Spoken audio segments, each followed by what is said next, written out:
sportif. Hein. Oui, André. Oui, Cipollini qui, dans les secteurs pavés, ne prend absolument aucun risque. Et maintenant, à 200 mètres de la fin du groupe qui précède, il a repris Peter de Klerk et chute de Schmilé dans ce groupe-là. Alors qu'il y a une portion très difficile parce qu'il y a beaucoup de gravillons. Il a repris donc Schmilé s'est relevé. Il a repris donc de Klerk et le dossard 145, c'est-à-dire Thierry Marie. On a vu en difficulté tout à l'heure, mais si ce groupe veut profiter de l'attentisme entre guillemets du peloton, c'est maintenant. Hein. Patrick. Oui, Jean-Paul. 45 secondes de retard pour Cipollini. 45. Ça devient sérieux pour lui. Ça suppose une poursuite de 4 à 5 km pour reprendre sa place au train où les hommes de Van Hooydonk ont relancé la course. Mais on voit que la course est au maximum parce que on n'entend toujours pas parler de retour de Greg LeMond, qu'on signalait en excellentes conditions, de Kelly, de Jalabert et combien d'autres aussi de la liste des favoris qui, après avoir perdu une minute, n'ont jamais pu combler cette minute, ce retard. C'est vrai que c'est un Paris-Roubaix athlétique, oui, où il n'y a pas de temps mort comme parfois où pendant 20 km ça roule moins, on se regroupe, on rattaque. Là c'est vraiment l'élimination par l'arrière, c'est la course classique des hommes forts à l'avant qui imposent. Regardez, c'est Cassio encore. C'est pas impunément qu'on bouche un trou comme ça. Qui ne sont pas encore condamnés peut-être tout de suite, mais ça ne va pas tarder. Mais oui, parce que lorsqu'on doit boucher un trou comme ça, bien on le paye à la sortie du secteur pavé.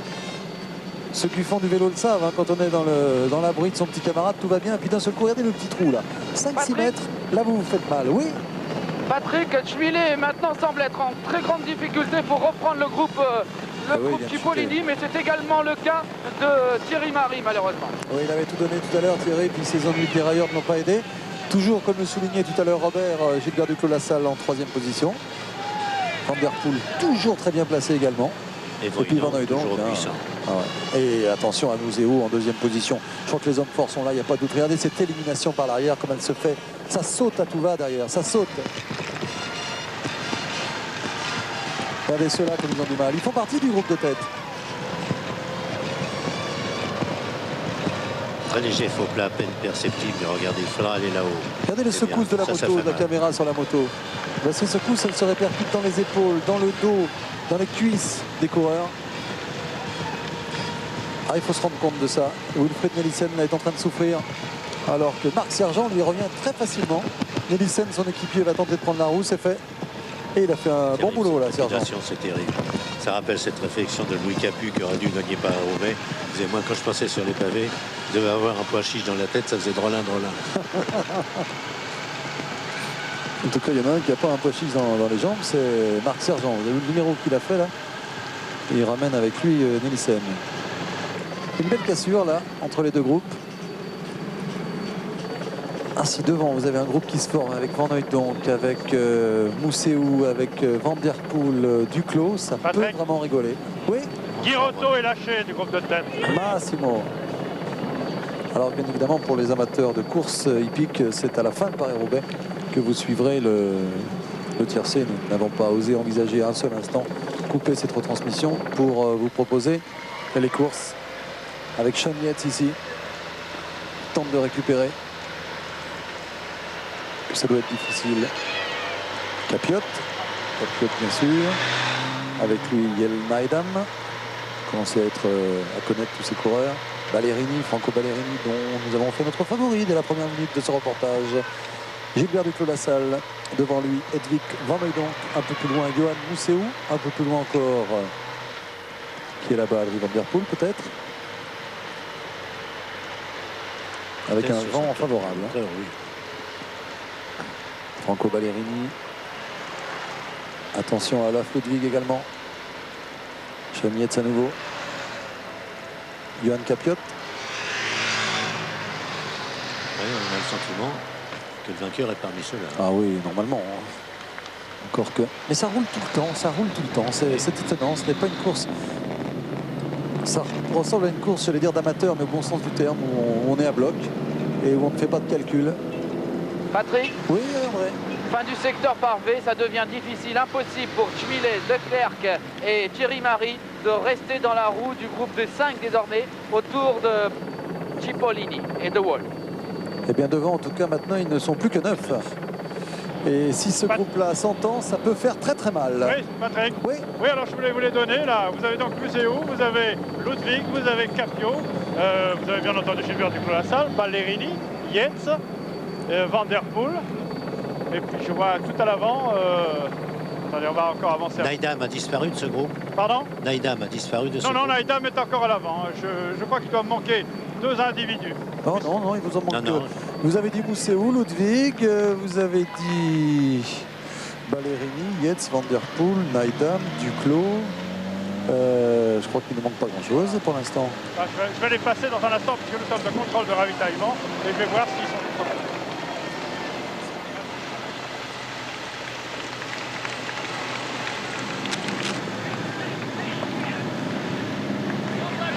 Contrôle de ravitaillement qu'ils n'ont pas envie de négliger, car c'est peut-être un danger qui va se présenter à tous dans quelques instants.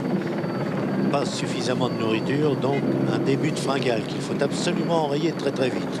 Alors on n'a pas jeté le ravitaillement comme on le fait souvent après une prise de la musette. À 59 km de l'arrivée. Avec donc ce groupe qui semble se former devant la... Jean-Paul, il y a peu de candidats pour rejoindre ce groupe. Oui, Patrick, il y avait donc Van Hooijdonk et Naidam. Je crois qu'on les a tous. Hein. Oui, oui. Et Van Der Poel, comme par hasard, le premier à relancer.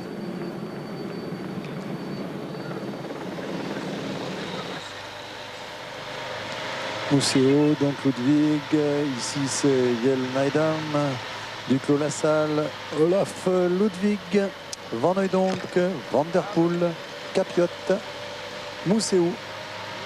Tous les grands sont là, pas tous ou presque. Il manque, on l'a dit tout à l'heure, Cipollini qui n'a pas eu beaucoup de réussite, mais sur un exploit il pourrait rentrer. Mais il resterait de payer quand même les efforts pour revenir sur ces hommes-là. Alors là, quelle peut être la tactique des MGGB? Est-ce qu'il faut attendre Cipollini? Sûrement pas, parce que... Oui, mais Ballerini va vite aussi au sprint. Oui, Patrick. André, Et Museo. une information d'André Garcia. Oui, Guirotto repris par Cipollini, qui est peut-être inconscient, mais qui est très surprenant et impressionnant, car il est à une trentaine de secondes du groupe de tête et il ne s'en fait pas beaucoup. Eh bien, écoutez, là, c'était des coureurs qui étaient donc lâchés des neufs, qui reviennent. Ils sont 5. Encore 2 derrière. Massen en difficulté. Encore un homme seul ici. Et puis C'est là-bas, vraiment la débandade, très accentuée encore. Mais on dit Cipollini est volontiers crâneur dans le bon sens du terme. Peut-être qu'il tient tellement à impressionner les suiveurs qu'il retarde son regroupement, mais il ne faudrait tout de même pas qu'il joue longtemps à ce petit jeu. oui, alors là, on est en train de faire le point avec Cipollini. On va remesurer l'écart avec l'hélicoptère entre ce groupe. Rodan est toujours là, lui aussi. Le Voilà voici, Cipo. Cipollini. Quelle facilité, quelle élégance. Enfin, ça fait partie des coureurs qui ne semblent jamais en difficulté parce qu'ils sont tellement élégants que... Enfin, vous savez, ça n'empêche pas les défaillances aussi. Bien sûr. Avec Oui. Ils peuvent être camouflés. 53 secondes d'écart entre le groupe de tête et Cipollini. Aïe, aïe. 53 secondes. Ouais. Ça commence à faire.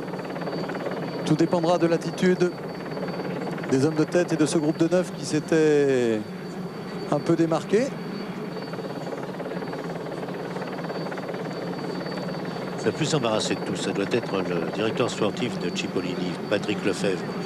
Est-ce qu'il peut demander décemment à Museo et Ballerini d'attendre Cipollini, auquel cas il est certain que les deux autres ramèneraient Cipollini. Mais il le paierait par la Regardez, suite. Frédéric Moncassin. Hasardeux, hein. La belle allure de Moncassin qui va rentrer là encore.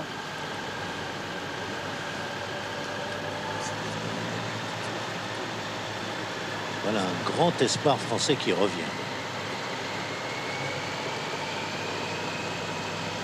Patrick, l'écart s'est encore accru. Il est maintenant de 1 minute 10. Le retard donc de Cipollini. 1 minute et 10 secondes.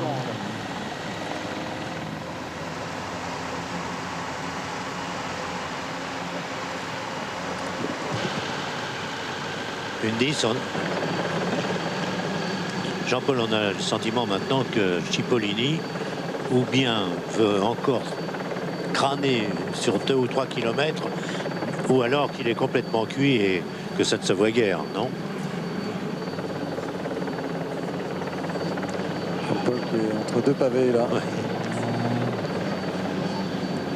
Au kilomètre 213, c'est-à-dire que nous sommes à 55 km de l'arrivée et qu'on tergiverse un peu dans le groupe de tête à nouveau avec Van Der Poel ici. Toujours à l'influence, il repart. Olaf Ludwig toujours bien placé. Nous approchons de Attich.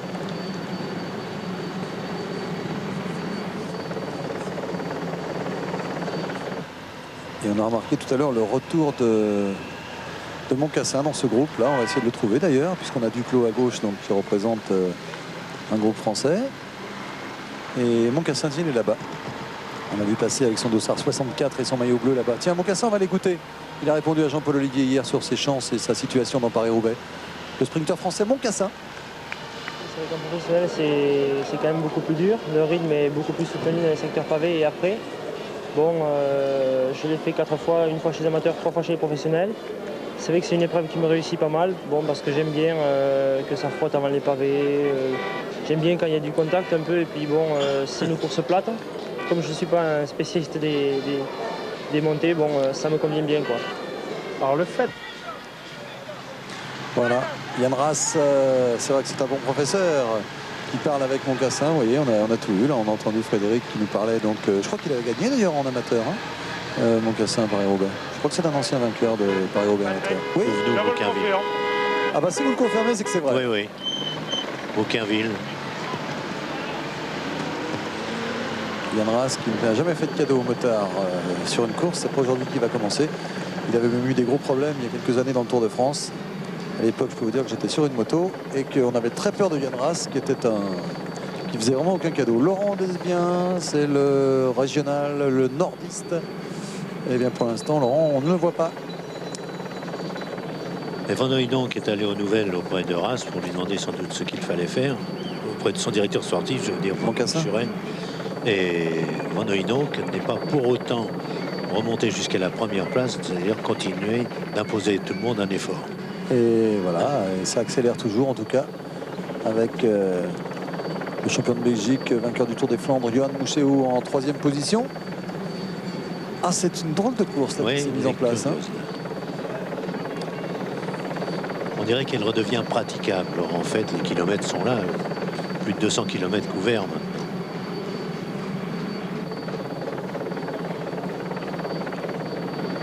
Alors qu'est-ce qui peut se passer dans ce groupe?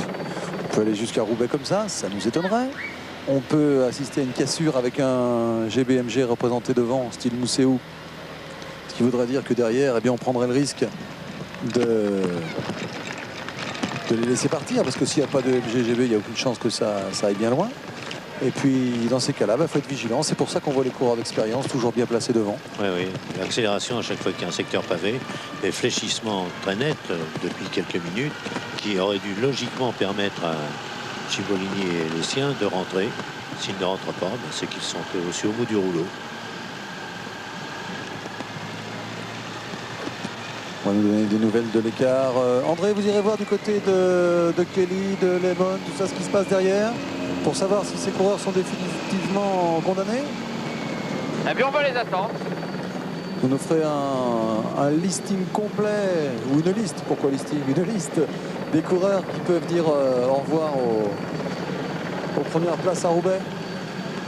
Et à mon avis, vous allez avoir du monde sur votre liste.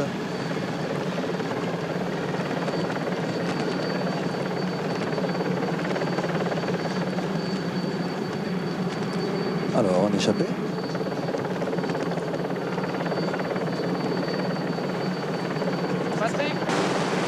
Patrick? Oui.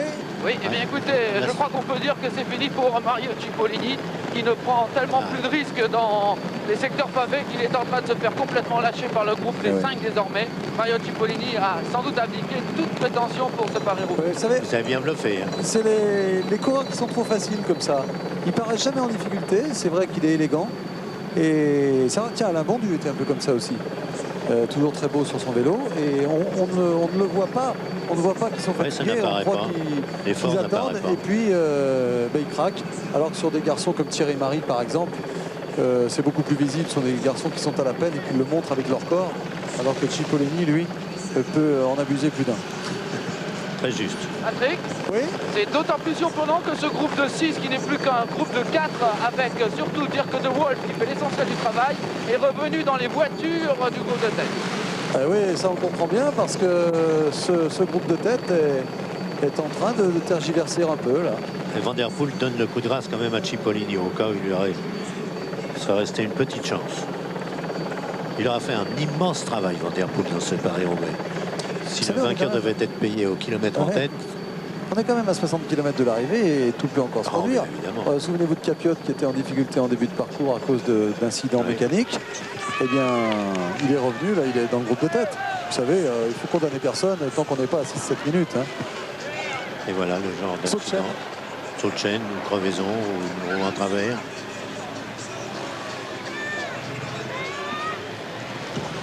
Van Nitterberg toujours. Van Nitterberg. Ce sera une belle surprise. Hein. Ce sera une cote. Il a bien couru jusque-là. On l'a peu vu en tête.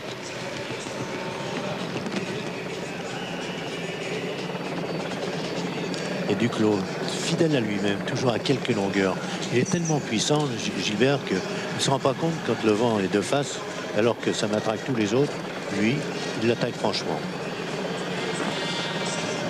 Patrick, Oui. c'est Yvon Madio qui vient d'être victime d'un accident mécanique. Yvon Madio. Oui. Aïe. Patrick, Oui. et pour vous dire à quel point De Wolf et Aldag sont impressionnants, ils ont rattrapé et lâché Madio qui a eu du mal à se relancer. Madio est pour le moment dans le groupe des 4, un petit peu lâché, mais il va repartir tout de suite, Yvon. Donc on n'est vraiment pas très loin.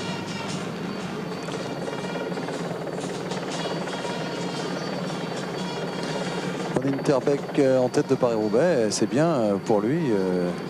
Nitterberg qui a pas une grosse carrière. Il est pourtant pro depuis longtemps, hein, depuis au moins 6-7 ans. Oui, spécialiste des kermesses. Il a 29 ans.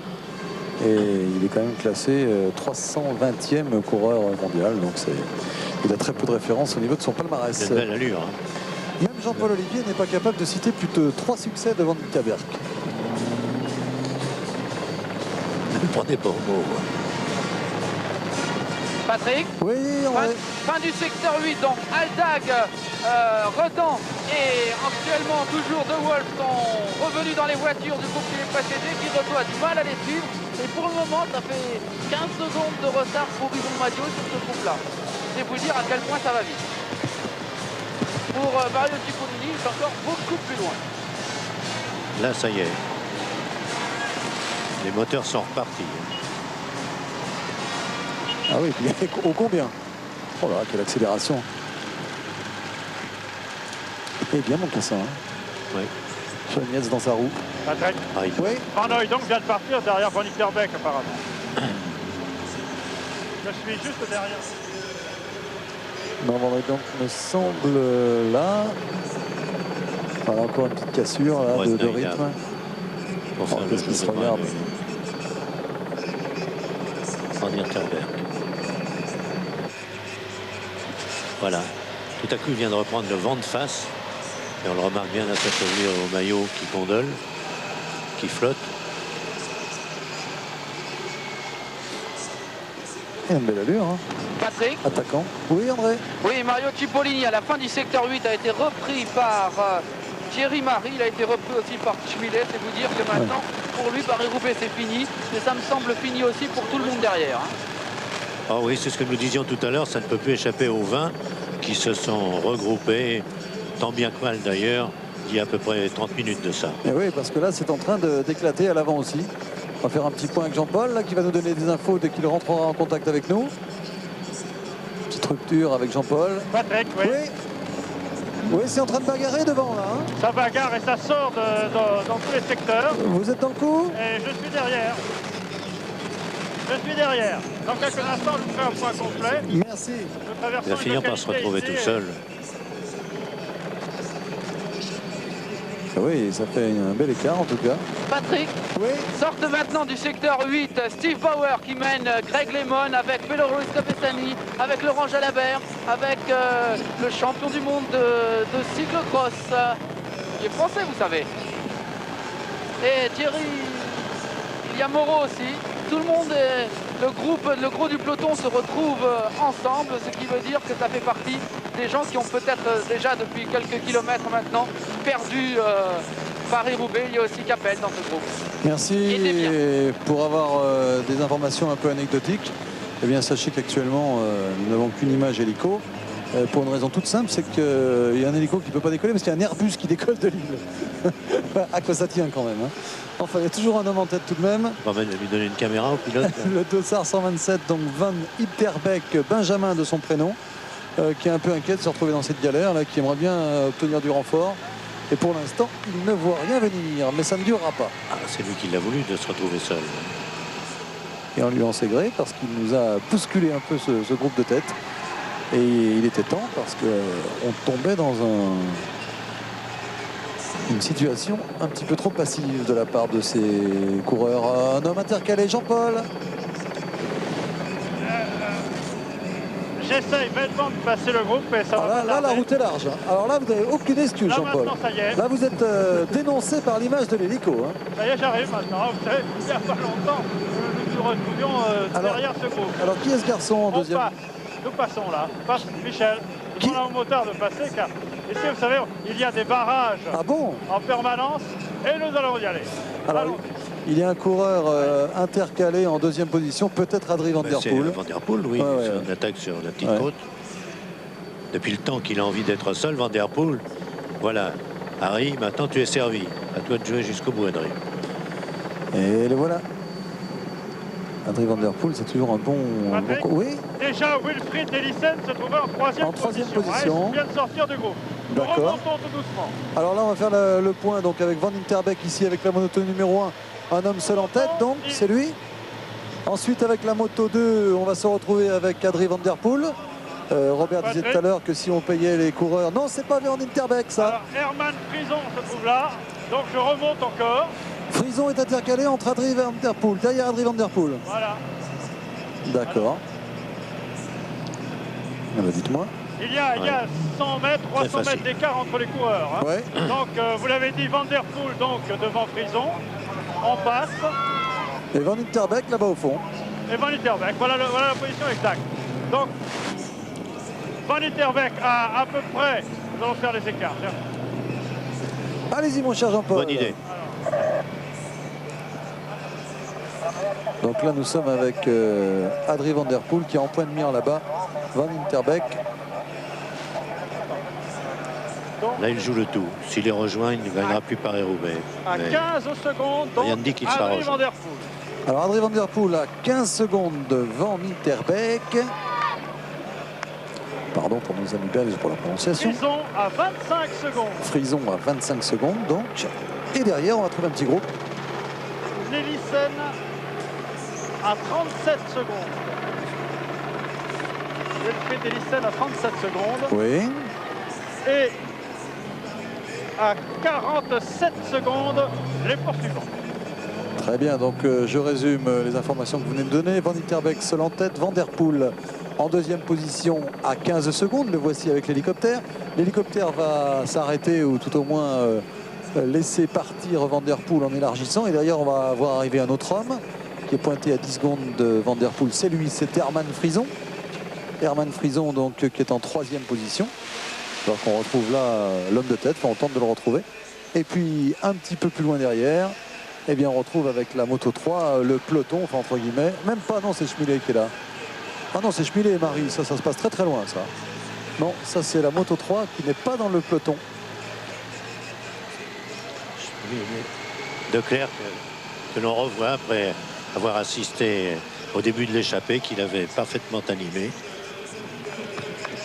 Et l'homme de tête qui est assez élégant finalement et assez offensif. La Jean-Paul, pédale est L'homme de légère. tête entre dans la zone pavée numéro 7 avec à peu près 15 secondes d'avance toujours sur Adrien Van Der Poel. à 46 km de l'arrivée seulement. 46 km, oui c'est ça. Hein. Eh ben il y a un coup à jouer là. Pour Van Der Poel. Alors Van Der Poel, eh bien Van Der Poel, lui, quelle position est-il Van Der Poel, le gendre de Poulidor, Robert, dans la course actuellement? En deuxième position. Merci. Avec un maillot jaune, lui. Raymond, pardonnez Robert. Non, il ne sait pas ce qu'il fait. Voilà, un maillot jaune sur les épaules du gendre de Raymond. Et en deuxième position, oh, c'est des clins d'œil. Ça devient des clichés maintenant dans le monde du vélo. Hein. Qu'est-ce qui doit être nerveux là, Raymond, chez lui? Ah oui. Et on va rappeler comme à chaque fois qu'il en a gagné des dizaines et des dizaines de courses et des grandes. Oh là là, il a toujours fait des grands Paris-Roubaix en plus. Van der Poel deuxième, derrière Van Winterbeck, Frison est troisième, Nelissen quatrième. Et avec le peloton, avec l'hélicoptère, on va tenter de découvrir ce qu'il reste du peloton dans quelques instants. On retrouve en troisième et quatrième position Nelissen. C'est curieux, c'est le plus rapide de tous. Regardez, 1, 2, 3, 4, 6e position, Gilbert Duclos-Lassalle. Van Hooijdonk bien placé. Oh là, quelle accélération là dans ce peloton. Là, on a décidé de jouer le tout pour le tout avec Van Hooijdonk qui tente de rentrer sur les deux hommes. Gilbert Duclos-Lassalle a du mal. Ah oui. Là, il faut s'accrocher, Gilbert. C'est Ludwig qui est là en tête. Patrick, oui. Van der Poel n'est plus qu'à une centaine de mètres de Van Winterbeck sur les pavés, sur la zone pavée, toujours numéro 8. Hein. Eh ben, en tout cas, pour l'instant, je peux vous dire que les grands perdants, entre guillemets, c'est les GBMG qui sont en train de se faire piéger. Il va falloir réagir. Nous sommes encore à 46 km de l'arrivée. Donc rien n'est fait. Mais regardez, Olaf Ludwig, il a compris qu'il fallait y aller. Et ça va être difficile.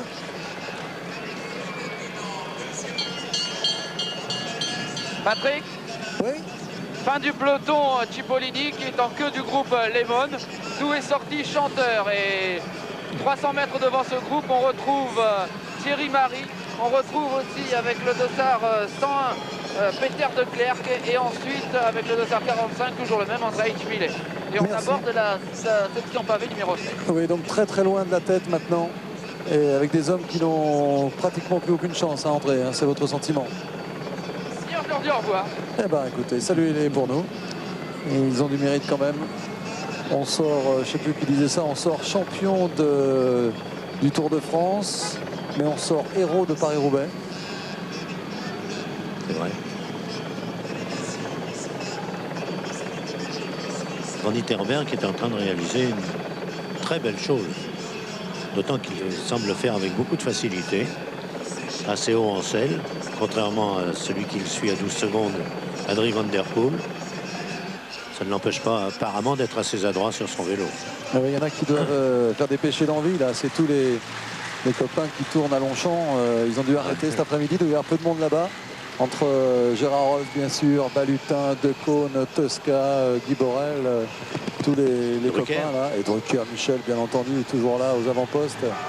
Et Belmondo et les autres.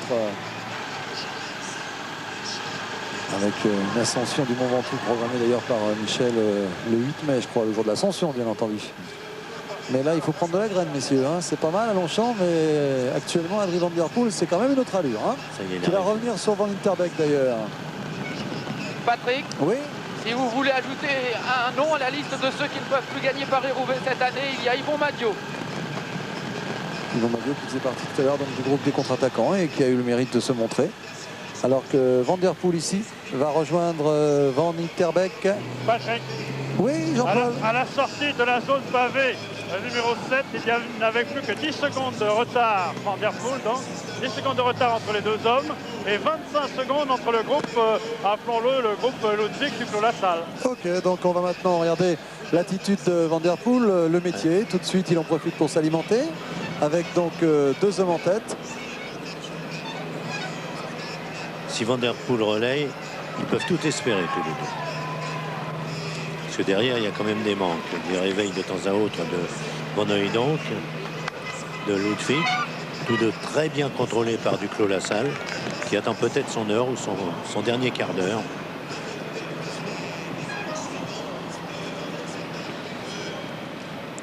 Voilà, deux hommes en tête, donc Van Winterbeck, Van der Poel. Il serait quand même surprenant que le vainqueur se trouve parmi ces deux-là, en tout cas dès maintenant, hein, parce que derrière, je ne crois pas que les GB et Van Hooijdonk vont se regarder trop longtemps. Patrick, Il y a une quinzaine de secondes maintenant entre les deux hommes de tête et les poursuivants. Donc les poursuivants qui sont Ludwig, bien sûr, Duclos-Lassalle, Van Hooijdonk, Ballerini, Sergent, Museeuw et Frison. Voilà. Et oui, ça fait du beau monde encore. Là maintenant, tout va dépendre de leur 2 attitude. contre 7. Alors que Museeuw et Ballerini ont décidé de faire l'effort. Duclos, le vainqueur de l'an passé, en 6e position. Alors on s'intéresse beaucoup à Duclos, bien sûr, c'est normal. D'abord parce qu'il est français et n'y voyez pas là trop de chauvinisme. Mais on sait que l'attente des téléspectateurs français, c'est quand même de savoir où sont leurs représentants. Même si nous sommes beaucoup, regardez, on les salue en Suisse, en Belgique et ailleurs. Où est leur Mais représentant? Duclos, de toute façon, il convient de s'y intéresser. Je vous rappelle tout simplement qu'il a gagné l'an passé. Et ils n'ont plus beaucoup d'avance, les deux hommes de tête. C'est fini pour eux. Un peu de parlotte entre les deux, mais ça ne donne rien. À moins que Van der Poel prépare une deuxième contre-attaque. Ouais, c'est fini. On va assister au retour de ce qu'on va appeler le petit peloton. Enfin, ils sont 6 seulement. Et on va donc se retrouver avec 8 hommes en tête dans quelques instants, sans aucun doute. Alors, qui est là?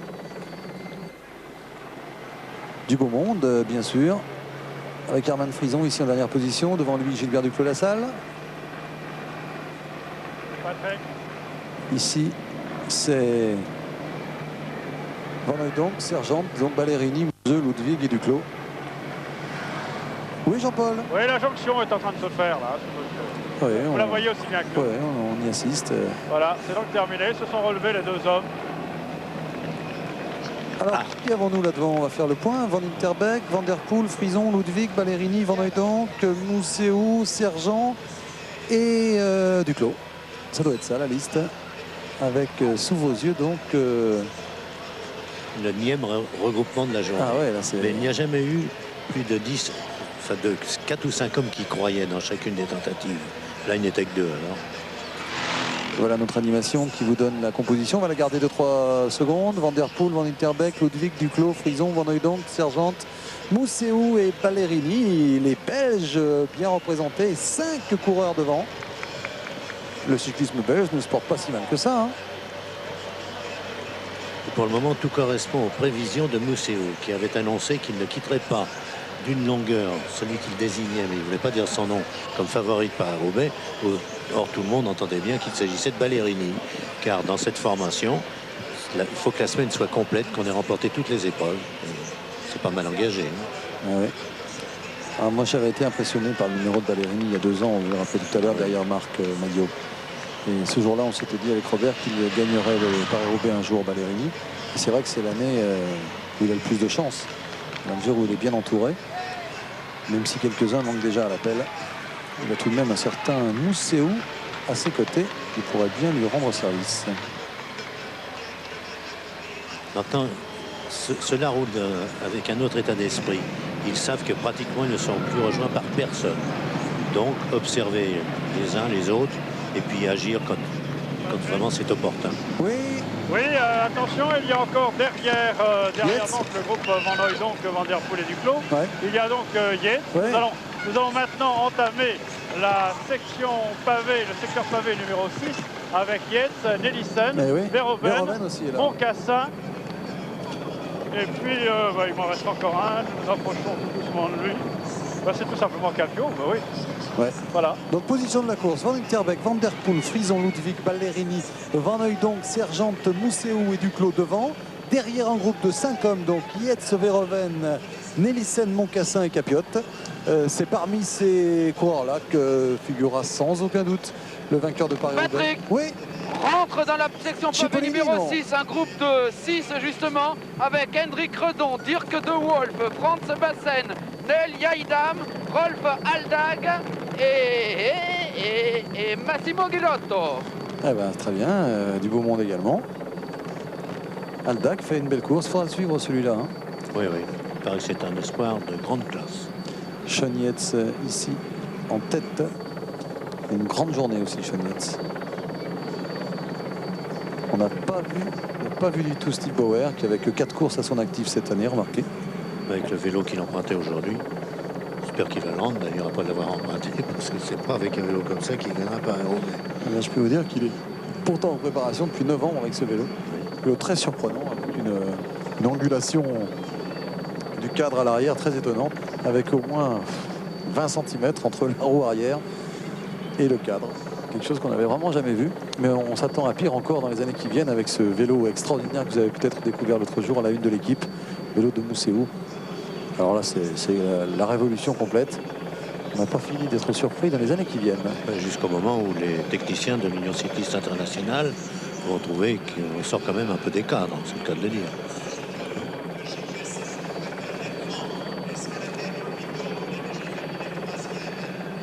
Allez, un petit pronostic, Robert, il va falloir se mouiller un peu là, parce que... Je vais vous dire, je suis tellement impressionné par, d'une part, Van der Poel et de l'autre, Ballerini Museeuw, que je vous avoue, je pense que ce seront les trois sur le podium. Il y a Van Hooijdonk. Et vous? Moi, Allez. s'il faut se mouiller, je garde toujours le même depuis le départ, Ballerini. Mais je suis quand même un peu désorienté par ce qui se passe là dans ce petit peloton. Je suis surpris par... alors qu'on va assister donc au retour de ce groupe des 5, Yates, Moncassin, Verhoeven, Elissen et Capiot. Je suis surpris, disais-je, par l'attitude de garçons comme Van der Poel. On remarque qu'il a essayé, hein, mais Van der Poel, Ludwig, Duclos devraient tenter quelque chose C'est Duclos. Dans quelques instants. L'inconnu, gros inconnu de ce groupe, c'est Duclos. Comme on sait qu'il ne prétend pas, peut-être qu'il le pourrait compte tenu de l'état de fraîcheur des uns et des autres à l'arrivée, mais quand on sait qu'il ne joue pas sa victoire sur ses chances au sprint, donc son salut est dans la fuite. Et on sait ce que ça veut dire quand Duclos prend 100 ou 200 mètres. Alors on est encore un petit peu loin, mais c'est vrai qu'avec l'appui d'un Van der Poel, pourquoi pas d'un Van Hooijdonk ou d'un Yates. Mais pour l'instant, Gilbert court remarquablement bien, il faut le souligner aussi. Et puis Moncassin, il ne faut pas l'oublier. Moncassin qui rentre là par l'arrière, il va falloir surveiller dans le final. Lui, hein. Vous imaginez si tout ce beau monde arrive ensemble sur le vélodrome? Alors les deux premiers entrants, Duclos et Moncassin, dans l'ordre ou dans un autre ordre, quel triomphe. Vous vous souvenez l'an passé, l'ambiance ici? Ah oui. On se croyait dans un stade de football au Maracana. Donc les tribunes sont pleines déjà là à Roubaix. Un soleil, mais c'est vraiment pas Paris-Roubaix. Nous on est un peu désorienté, c'est vrai. Il pleut plus jamais. Il ne pleut plus jamais. Habituellement on se mord les doigts pour se réchauffer. Il y a juste un petit problème, qui est toujours le même chaque année. C'est pas le froid, c'est pas. Eh oui. On ira au contrôle après. On va y aller vite. Hein. On est quand même assis là depuis midi.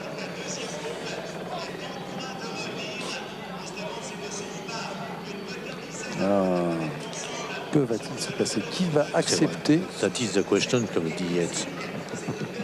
Qui va accepter de lancer l'offensive maintenant? Regardez. Mousséou, impressionnant. En fait, par la force des choses, Duclos et Moncassin pourraient devenir des alliés de circonstance. C'est-à-dire que Moncassin ne sorte pas du peloton si Duclos a déjà quitté ce peloton. Et en cas d'arrivée au sprint, Duclos partant de loin, Moncassin derrière lui n'ayant en point de mire. Enfin, on peut rêver. Ouais, en cas d'arrivée au sprint, Mousséou sera quand même dur à battre. Hein. Ah oui, ça. Avec Ludwig aussi. Et Van der Poel qui va vite. Mais ça se jouerait. Ouais, un sprint entre tous ces hommes pourrait quand même être avantageux pour Johan Mousséou. Ah, ce beau drapeau belge. C'est le salut au champion de Belgique, Mousséou, qui regarde, qui a tourné la tête vers la droite. Aïe, aïe, aïe. Qui va décider de lancer l'offensive maintenant? On essaie en regardant avec des yeux qui crèvent l'écran, regarder de plus près, on essaie de deviner ce qui va se passer. Non, Yates, c'est pas possible qu'il ne bouge pas, lui, le grand, avec le maillot blanc sur la droite. C'est pas dans son tempérament, même s'il vient de souffrir un peu dans une poursuite pour reprendre sa place. Il a du cran, le bonhomme, il a de la santé. En tout cas, il y a là tous ceux qui ont animé Paris-Roubaix l'an passé, puisque vous avez le premier, Duclos, le deuxième, Ludwig, le troisième, Capiot. Vous avez le septième, Mousséou. 50 secondes. Ça va peut-être inciter ces jeunes gens à accélérer un peu encore. Vous avez remarqué, ils ne se font même plus de coups tordus. Attaque sur la gauche de la route. Là. Le vent vient de droite, il y en a un qui vient carrément s'y mettre pour permettre la disposition d'un éventail. Mais on risque d'aller presque en surplace jusqu'au Vélodrome. Jean-Paul attaque devant. Attaque devant avec la moto 1 si vous pouvez, Régis. Kerbeck qui va remettre ça, non?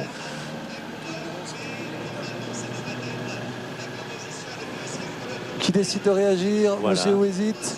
Duclos sans le bon coup, Ludwig aussi. Van Kerbeck encore. Bien placé, dans l'ordre naturel des choses. Oui. Aïe, aïe, aïe, on se regarde, on se retourne. Il faut faire l'effort là. Ludwig refuse de le faire, Duclos dans sa roue. Partir seul à cet endroit-là, c'est pas tellement recommandé quand même. On reste en point de mire. Oui. Attaque de Frison ici. Oui. Attaque de Frison donc qui a pris une trentaine de mètres à ses concurrents. Herman Frison, seul en tête de ce Paris-Roubaix, le représentant de l'équipe de Jean-Luc Vandenbroek. Toujours bien placé dans Paris-Roubaix, Frison. Oui. Nous entrons à Templeuve pour une précision géographique. Oui, Templeuve à 35 km de l'arrivée. Court pour l'auto, et c'est vrai qu'il a régulièrement fait de beau Paris-Roubaix, mais il n'a toujours pas tiré le gros lot. Alors un jour ou l'autre, ça peut sourire. Et derrière, Van Der Poel, le même scénario que tout à l'heure. Incroyable. Oui, André. Patrick, eh bien, à Templeuve, si vous voulez m'en croire, le groupe des 6, si ça continue comme ça, va rentrer avec le groupe de tête. Eh oui, parce que le groupe de tête tergiverse. Là, il y a des contres qui sont en train de se mettre en place. On sent que ça pourrait bien être le bon coup avec Frison. Et derrière lui, Van Der Poel. C'est la guerre entre... Oui, parce que les GB, ne réagissent pas. Donc Duclos et les autres, je pense notamment à Olaf Ludwig, se disent il n'y a pas de raison que ce soit nous qui faisons le travail pour amener tout le monde. Donc voilà, c'est aussi simple. Il va falloir que Ballerini, il va falloir que Ballerini et Mousseau se décident à faire le travail. Car Van Hooydonk lui aussi refuse de prendre l'initiative pour revenir sur les échappées. En tout cas, il y en a un qui mérite vraiment un immense coup de chapeau, c'est Van Der Poel. C'est fou ce qu'il aura animé la course. Je le répète, pas de chance pour lui. Dès le 50e kilomètre, il avait pratiquement perdu tous ses coéquipiers. Herman Frison.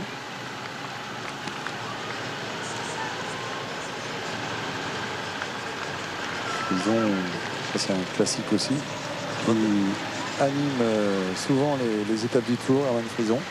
Il avait remporté une étape, je crois que c'était en 87. Et puis, faut pas oublier qu'il a gagné Gand-Wevelgem quand même en 90. Bien sûr.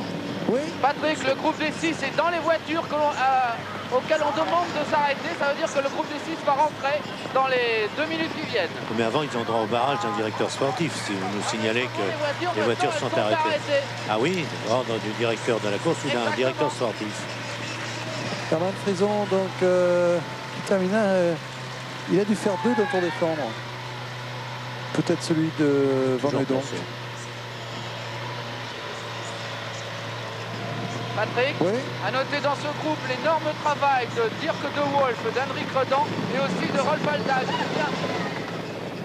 Patrick, Jean-Paul. À l'avant donc, Frison parti à sa poursuite. Adrie Van Der Poel à 10 secondes. Oui. Et le peloton à 20 secondes, enfin ce qu'on va appeler le peloton. Comment le savez-vous? Parce que c'est inscrit sur notre écran, mon cher Jean-Paul. Comment le savez-vous? On a tous les renseignements par pigeon voyageur en plus, alors vous savez. Comment le savez-vous? Les voici, les 12 maintenant peut-être. Avec un contre qui tente de se dessiner là. C'est Duclos qui fait l'effort en tête du peloton. C'est lui qui va se dérouler. Mousseau dans sa roue. Ah là, ça change tout.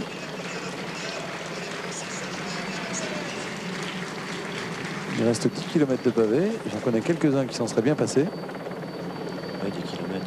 Par des secteurs assez difficiles d'ailleurs. Toujours Adrie Van Der Poel en deuxième position. On peut avoir un vainqueur surprenant dans un... Bon, ce sont des bons noms, des grands noms qui sont là. Oui, Van Der Poel, un palmarès de classique. Oui, on peut avoir quand même un nom favori. Parce que derrière, à force de se regarder, eh bien, on peut avoir des surprises. D'évidence, Frison ralentit un peu pour activer le retour de Van Der Poel et trouver ainsi du renfort à deux en se relayant. On dirait qu'on tenait le même langage tout à l'heure avec Antiterbeek. Van Der Poel l'a rejoint. Voilà, Et ça n'avait pas marché ce coup-là. Van Der Poel qui a terminé 3e de Paris-Roubaix et qui a remporté l'étape du Tour de France, qui porte même le maillot jaune du Tour. Hein. Il a gagné un Tour des Flandres et Liège-Bastogne et Paris-Tour. Enfin, c'est vrai qu'il a un très beau palmarès. Il a porté le maillot jaune du Tour, je crois, Adri, Jean-Paul, non? Oui, les deux hommes sont maintenant ensemble et maintenant il y a donc 32 secondes entre la tête et les poursuivants. Ils se connaissent bien en plus, Adri et Herman. Ah, si ça va à la minute, je crois qu'ils ont gagné. Nous sommes quand même à plus de 30 km de l'arrivée. Hein. Je disais tout à l'heure qu'il était le seul équipier restant en course de sa formation. Les 6 autres Italiens sont tous déjà rentrés au pays. Et oui, alors que vous avez vu également qu'il avait un vélo traditionnel, Adri Van Der Poel, et qu'il a une fourche tout à fait classique. Ce qui prouve une fois de plus que ce n'est pas le matériel qui fait le coureur. Patrick? Oui, André? Oui, jonction faite, mais on ne va pas très vite pour le moment devant. Hein. Ah non, non, c'est sûr que le groupe est en train de s'endormir un peu. C'est vrai On a vu tout à l'heure que Duclos tentait de le secouer un peu avec Mousseau, mais il va falloir y songer parce que regardez l'écart. Patrick? Oui. Et vous savez que Moncassin vient de recevoir le renfort de 2 équipiers qui n'ont pas fait grand-chose pour revenir dans le groupe de tête. Et si Moncassin se trouve bien, il pourrait être bien aidé aussi. Eh ben, la principale aide que peuvent faire les équipiers de Moncassin s'ils réintègrent ce groupe, eh bien c'est s'ils rejoignent ce groupe, c'est de se mettre en tête et de rouler, hein, parce que là il va falloir réagir vite. Hein. Comme Ludwig le fait avec Mousseau dans sa roue. Mais... Alors, il faut qu'ils arrêtent de jouer au plus malin, les MGGB. Mousseau qui prend pas le relais, c'est pas très malin. Hein. Vous faisiez une bonne remarque tout à l'heure en disant que de temps en temps il se secouait. Mais c'était surtout de la part de Duclos ou de Mousseau pour se dégourdir un peu, parce que lorsqu'il freine carrément. On l'a vu, il suffit d'un peu de vent défavorable pour, et on se met à leur place, on les comprend, mais pour qu'aussitôt ils coupent leur effort. Alors la relance après, toutes ces différences de rythme font qu'accumuler, on a les godillots très lourds. À 30 km de l'arrivée, avec Guirotto qu'on a vu passer, donc il y a eu un regroupement ici avec Sean Yates maintenant. Et bien dans ce groupe, si on ne se décide pas à mettre des hommes devant, Moncassin le fera peut-être avec ses coéquipiers. Et si on ne se décide pas à envoyer les hommes à l'avant, ce sera trop tard dans quelques minutes. Jean-Paul. Oui, ça sera trop tard car il y a 43 secondes maintenant d'écart. 43 dernier pointage. Et oui, il faut réagir tout de suite. Là, il faut pas laisser Van Der Poel et Frison partir seuls. Enfin, je parle là pour ceux qui composent le groupe de tête. Il faut qu'ils fassent des choix maintenant. Alors, éventuellement, dressons le bilan. En admettant qu'à 15 km de l'arrivée, il soit encore possible de gagner.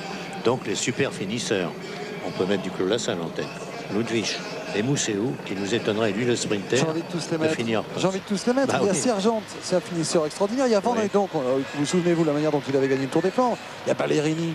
C'est tous des finisseurs exceptionnels. Vrai. Alors je retire mes billes, je parie. Mais non, mettez un peu de billes, mais vous pouvez les mettre sur la plupart des membres de ce groupe. C'est vrai. Et Yates, qui a été un grand poursuiteur. Vous avez que, de toute façon, s'ils sont là, c'est pas tout à fait par hasard. Hein.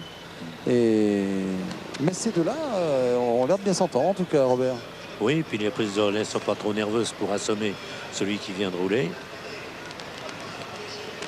Van Der Poel, quelle journée il nous fait. Oh. J'espère qu'il va pas nous refaire une deuxième place comme au championnat du monde de cyclocross où il avait il est abonné. L'abonnement. On le disait tout à l'heure, mais sans ironie, c'est vrai que ça l'a beaucoup rapproché de son beau-père. Ici en deuxième position. Une religion commune. Adri Van Der Poel. En première position, Herman Frison.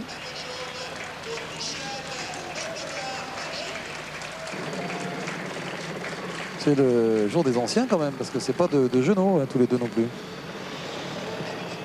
Oui, les reprises de relais sont très mesurées. 42 secondes d'écart, 42. Ah oui, il y a un petit moment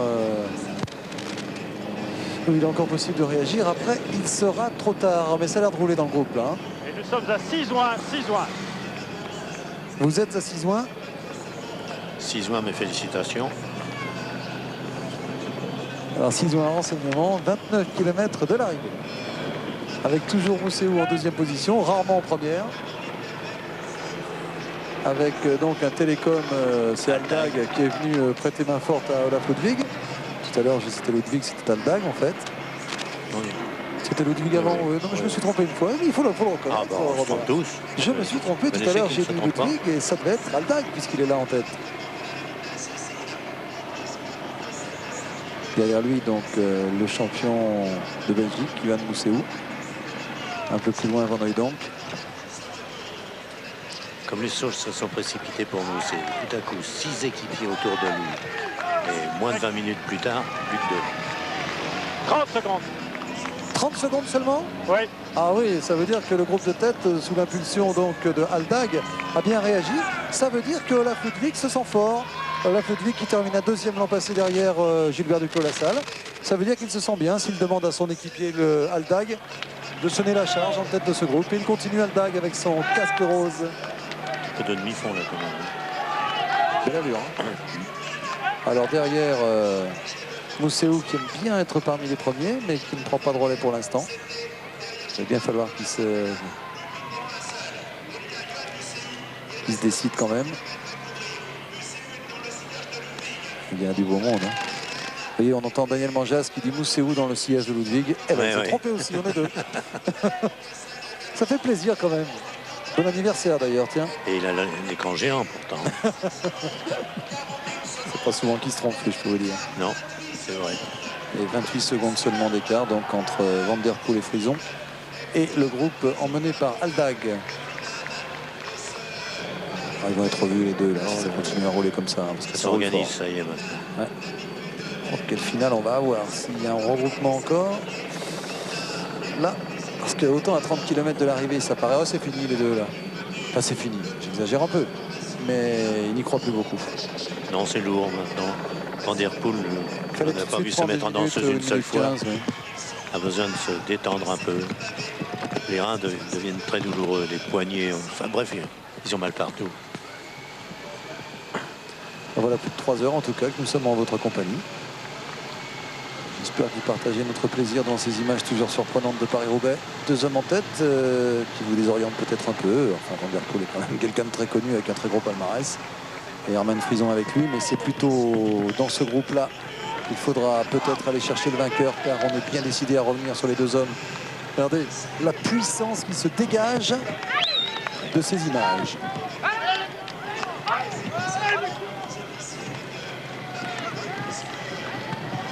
Et d'après les dernières images vues de Van der Poel, il apparaît qu'il coinçote un petit peu pour le moment. Il y en a un autre qui fait un effort extraordinaire, c'est Aldag. Regardez, il est complètement déhanché maintenant sur son vélo. Alors que Frison est intelligemment derrière Van der Poel, pas trop près, parce que sur les secteurs pavés, on ne roule pas comme sur le bitume. Oh là là, le travail. Ils s'entendent bien en tout cas tous les deux. Extraordinaire le travail. On n'imagine pas ça. Qu'est-ce que c'est beau ça. C'est vrai qu'on n'imagine pas. Il faut être monté sur un vélo sur des pavés pour se rendre compte du caractère mais complètement inhumain de l'effort. Avec un ciel des Flandres que tous les peintres hollandais nous ont retransmis. Ils avaient pu imaginer qu'un jour à la télévision, ouais, on voyait le même en direct. C'est un peu plus beau sur les peintres flamands, mais c'est pas mal sur les images de Régis Forestier et de Jean-Marc Lenoret non plus. Ouais. Regardez ça aussi. Vous ne savez pas que c'est étonnant ça. Les deux hommes Frison qui semble, Frison qui à son tour semble coincer un peu.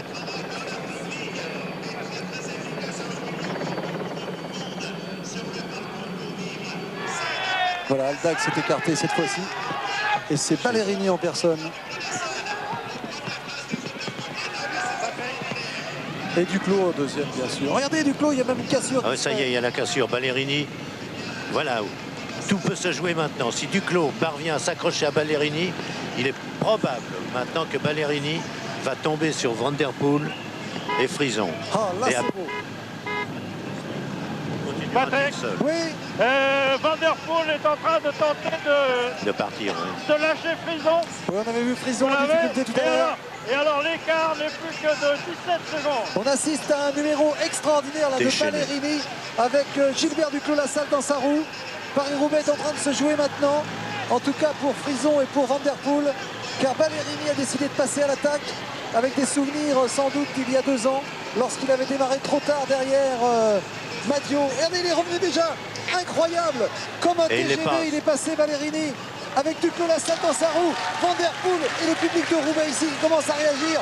Van Der Poel tente de prendre la roue, Herman Frison est un peu juste. Van Der Poel également, 2 hommes en tête, Duclos-Lassalle qui a maintenant pris le relais. Paris-Roubaix est véritablement lancé, 2 hommes en tête, Ballerini et Duclos-Lassalle.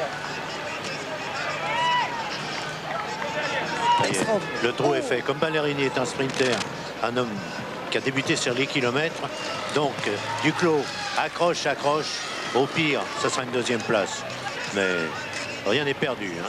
Il n'y a pas de petit Paris-Roubaix. Preuve en a encore faite aujourd'hui avec tous ceux qui ont attaqué tour à tour, tous les coéquipiers de Ballerini. Et puis Ballerini a senti que les GBMG étaient en difficulté, que les autres n'étaient plus là. Il pensait que Bowmans n'était plus là, Cipollini non plus, Schmillet non plus, Wilfried Peters non plus, Ludwig Willems à 25 km de l'arrivée. Tous ceux qui avaient préparé le terrain pour les GBMG n'étaient plus là. Alors il fait un petit signe, Ballerini, il dit à Duclos, c'est le bon coup, il faut y aller. Il passe pas pour le passer moment. Maintenant, Gilbert, s'il en a la force. Oui, il demande un temps de répit. Ah, si on pouvait avoir une idée d'un petit écart tout de suite là. C'est difficile pour une caméra de se retourner dans les pavés. Voilà, Gilbert Duclos-Lassalle a décidé de tenter de passer. Il roule au sommet des pavés comme il en a l'habitude. Mais l'autre roule tellement vite. Voilà l'écart, voilà l'écart. Regardez comme c'est impressionnant. La course est en train de se jouer. C'est Johan Museeuw qui va tenter de revenir derrière. Il en a la force de revenir sur son équipier. Il pourrait se retrouver à 2 sur 6 devant les GBMG. Top. En 6 secondes. 6 secondes. Regardez l'allure de Ballerini. Oh là, Gilbert va avoir du mal à suivre. Ballerini très souple. Ah, il nous rappelle le Ballerini qui nous avait tant impressionné derrière Maggio il y a 2 ans. Et qui était désigné par tous les autres corps comme le favori. Oui. Vous dites ça parce que je l'avais mis comme favori. Rien vous voulez dire que je le mérite, c'est ça? Non, j'ai compris. Duclos en 2e position derrière Ballerini. Quel courage Duclos. Et sur l'herbe. C'est chemin de Charrois. Il y a 10 ans qu'il est passé une voiture ici. En dehors de Paris-Roubaix. Oui, Nico Verhoeven vient d'être lâché sur crevaison du groupe de ceux qui sont déjà un petit peu attardés sur les meilleurs. Hein. Et Duclos toujours derrière Ballerini. Difficile de prendre le relais, plus que difficile même, Robert. Oui, d'ailleurs, Ballerini n'insiste pas. Il n'est pas trop ennuyeux pour Duclos. Et derrière, que se passe-t-il? Il n'y en a plus beaucoup maintenant qui vont pouvoir prendre les relais. Hein. France. Ballerini a fait un numéro, là c'est le grand moment de ce Paris-Roubaix pour l'instant. La manière dont Ballerini est revenu sur Van Der Poel et l'a déposé sur place, c'était vraiment impressionnant. Ils ont même lâché Jean-Paul Olivier. Quel écart, Jean-Paul. Oui, il y a à peu près 30 mètres d'écart entre Ballerini, Duclos et les poursuivants. Alors les poursuivants, il y a Van Hooydonk qui est là. Dans sa roue, ça doit être Ludwig. Il y a également l'inévitable Van Der Poel et Museeuw. Ouais, ça doit être ça. Van Hooydonk, Museeuw, Ludwig et Van Der Poel. Ce sont les 4 donc intercalés derrière Ballerini et Duclos.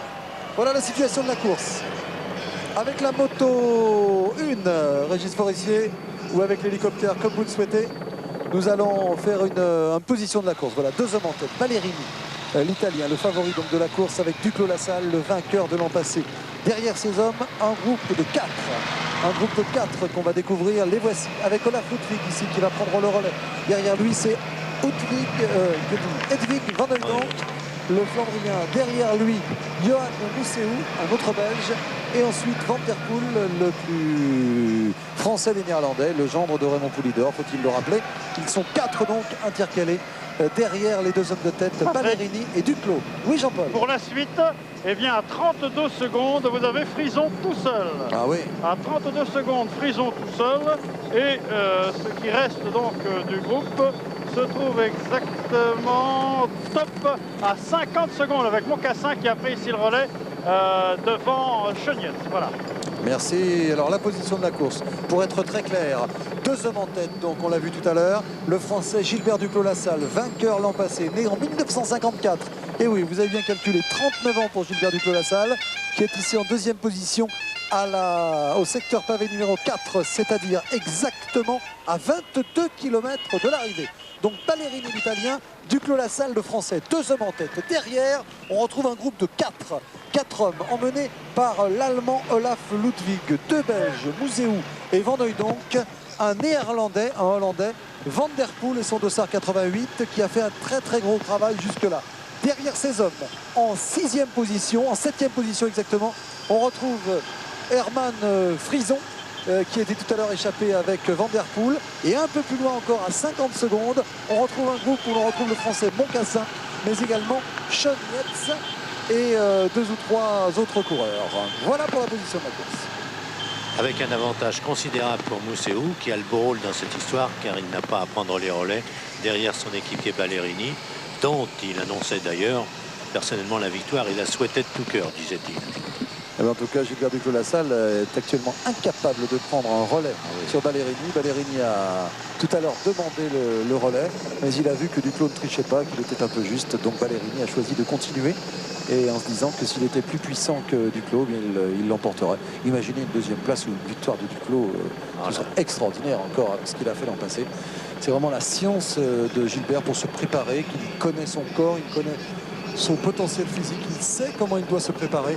Et quel nez de la part de Richard Dio, qui va nous proposer tout à l'heure un reportage de 5, 6 minutes, peut-être même plus, sur Gilbert Duclos-Lassalle, parce qu'il va en avoir des choses à nous raconter, Gilbert. Patrick, oui.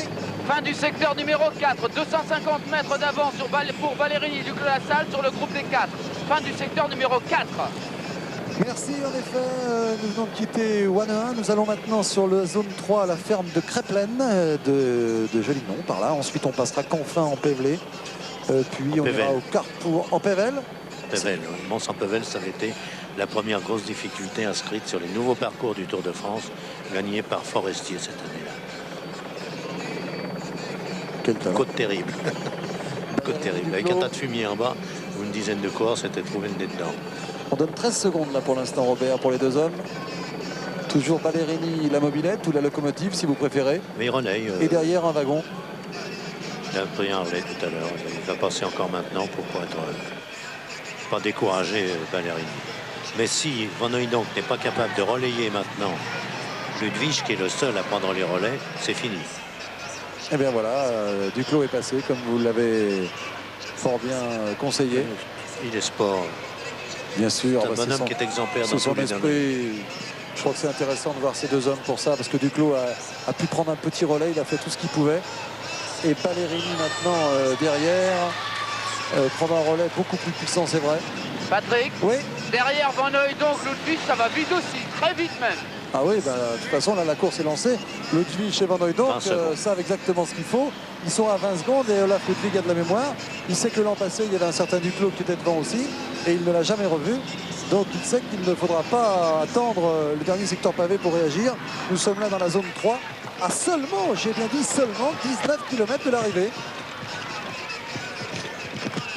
Voilà. 20 km donne les panneaux jaunes et 19 notre tableau, mais c'est ça, c'est un bon ordre de grandeur. Nous sommes à moins de 20 km de l'arrivée et ces 2-là, il va falloir aller les chercher, il va falloir les mériter. Voilà, il est prudent Duclos, il n'est pas resté sur le bas-côté où le Silex est évidemment plus performant. 21 secondes, oui. Oui, il vient de passer devant le panneau des 20 km de groupe de 4. Et on va peut-être voir ce qui se passe également derrière. Est-ce que Frison est toujours par là? Patrick? Oui. Oui, Frison est toujours intercalé. Frison est toujours intercalé. Il passe maintenant, lui, au panneau des 20 km. Ah, vous êtes derrière André Garcia alors? Pardon? Vous êtes derrière André Garcia alors? Ben oui, je ne sais pas ce qui s'est passé. Ah, vous êtes fait doubler là. Il m'a doublé. Voilà Frison justement. qui arrive maintenant dans la zone numéro 3. Il ne reviendra plus en Frison. Ça va trop vite devant, il y a trop de bagarres. C'est à cet endroit que Kuiper était parti pour gagner son Paris-Roubaix. Nous étions au Tour d'Amérique ce jour-là. C'était le premier Tour d'Amérique. En 83. Oui, 83. Et alors, nous étions sur les pavés du Nord, hein, pour le déplacement aussi. Et Nick Kuiper avait remporté le Paris-Roubaix, puisque là-bas, nous avions été aussitôt informés de la victoire de Nick Kuiper. Voilà ce qui est difficile pour Il y a 10 Duclos, ans, c'est s'accrocher. Ah oui, ça ne rajeunit pas. Bon, s'accrocher alors que ça monte un peu. C'est un faux plat et c'est tellement dur. Là, il doit chercher les meilleurs développements possibles. Il est au courage. D'autant que ce n'est pas son vélo de départ. Il est au courage, Gilbert. Là. Au courage. Regardez. Patrick, Oui. 400 mètres entre le groupe de 4 et Ballerini du Clos La Salle.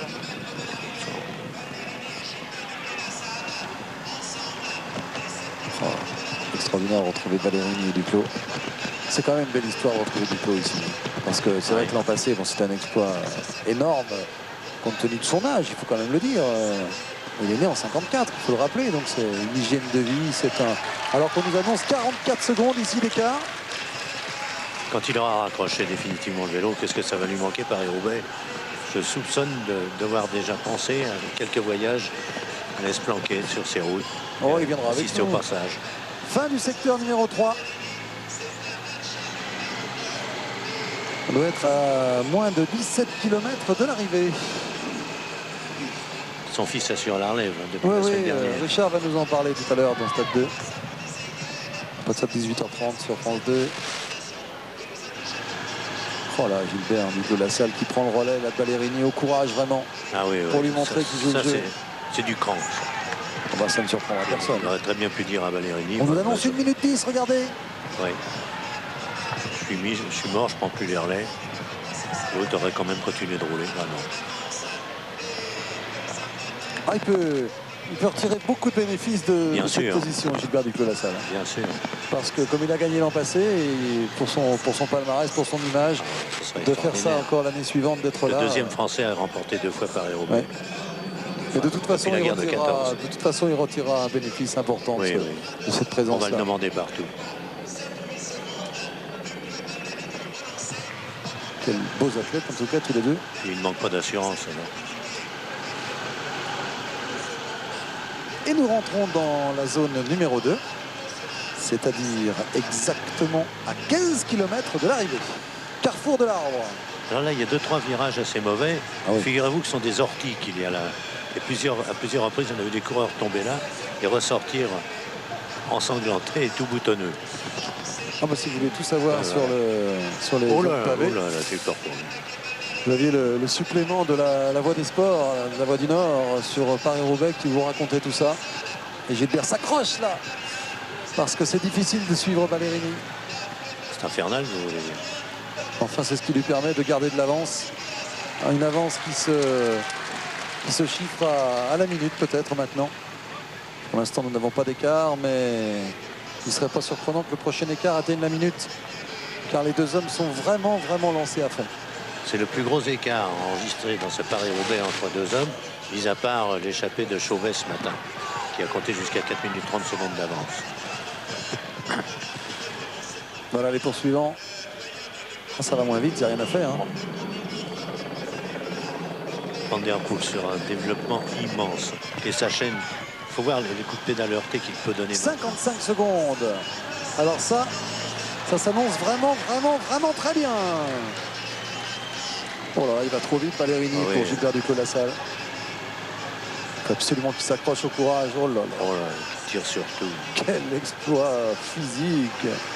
Comment voulez-vous qu'il n'ait pas mal au rein ou au dos ce soir? Voilà, dans quel état il va terminer. Ballerini nous semble très très facile en cas d'arrivée ensemble, les deux hommes. Il y a le métier de Gilbert, bien sûr, mais Ballerini devrait l'emporter. Enfin, on ne sait jamais ce qui peut se passer. Vous savez, un virage pris un peu trop large, une crevaison. Il se passe tellement de choses dans Paris-Roubaix. Il ne faut surtout pas condamner les chances de Gilbert Duclos-Lassalle. Parce qu'il fallait déjà avoir les jambes pour être là. Hein. Ah, je garderais vraiment en 1 minute 03. Oui, ça ne fait que s'accroître. Donc, le même écart à 10 km de l'arrivée, ce sera gagné. Oui, surtout que les deux hommes ne se regarderont pas. On ne va pas assister à un faux sprint. Ballerini se sent sans doute tellement supérieur. Quel bonhomme. Et quelle belle image. Bravo le motard, il est sur les pavés, je vous le rappelle. Vous avez vu le cadre descendant. Oui, 53 secondes. à 16 km de l'arrivée.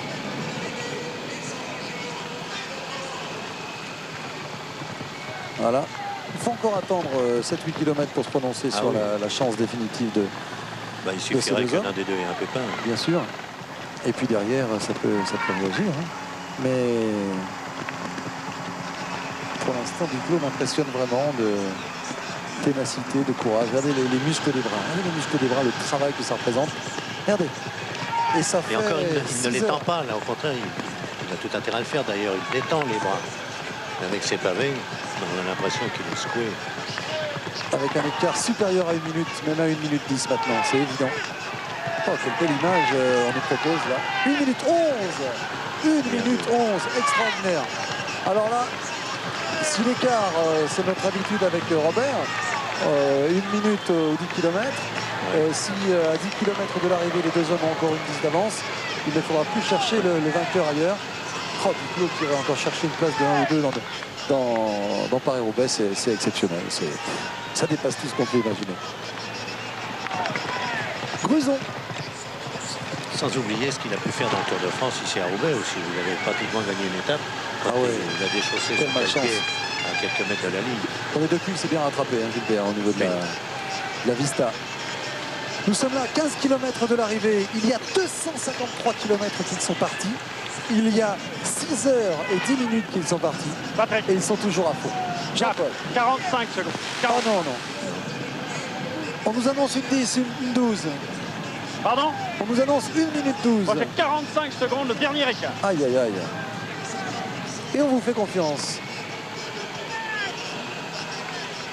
Là, c'est déjà plus problématique, 45 secondes.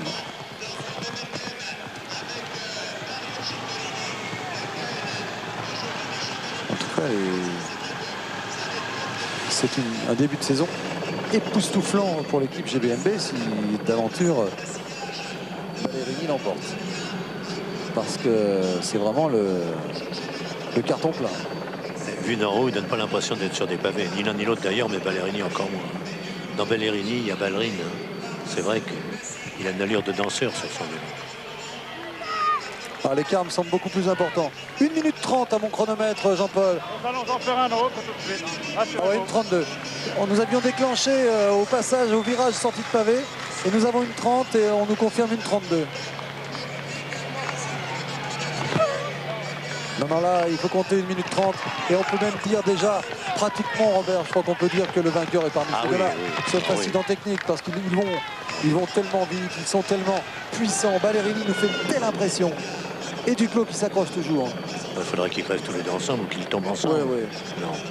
Et nous sommes là, je vous le rappelle, à moins de 15 km de l'arrivée. Ils n'ont pas volé les deux premières places parce que Eh, regardez, Oui, il prend Gilbert les relais. Duclos-Lassalle qui prend le relais. Un mouvement très... avec d'abord un petit moment de respiration et d'alimentation pour Ballerini. Et vous avez remarqué le fait d'écarter les genoux comme ça, d'abord pour aller chercher le bidon et aussi pour décontracter un peu les jambes. Ballerini pense déjà à l'arrivée et il a raison, alors que Duclos, lui, toujours beau joueur, si je puis dire, a pris le relais. ça doit être grisant pour lui de penser qu'il y a... Enfin, jusqu'au 100e kilomètre, il était dans le peloton, mais tout à coup, il a été le dernier parce que c'est la première crevaison. Exactement. Suivi d'une chute, c'est lui. Donc, toute la course lui est passée devant lui, il est reparti et il a remonté tout le monde jusqu'à Ballerini. Allez, Chapeau. Jean-Paul, vous avez 1 minute dépassé... 25. Ah ouais, ouais, ouais. 1 25. Et là, on va se retrouver donc dans quelques instants à la secteur pavé numéro 1 du côté de M. Et là, nous serons à moins de 10 km de l'arrivée. Pour l'instant, nous sommes environ à 12 km, semble-t-il. Impression des coureurs tout à l'heure aux douches, une question. Vous avez vu passer Duclos?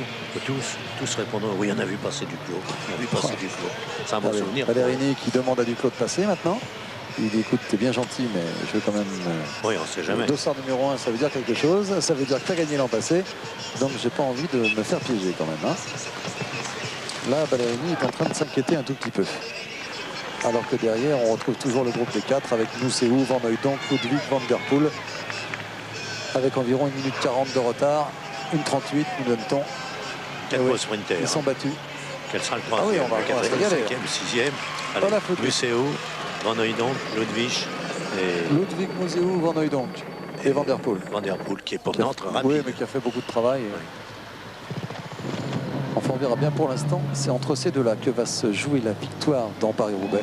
L'an dernier, Gilbert Duclos-Lassalle était tout seul. Il est à 14 km de l'arrivée maintenant. L'an dernier, il était seul. Aujourd'hui, ils sont deux. Il a avec lui un compagnon de fortune qui est un peu encombrant sur son porte-bagages ici.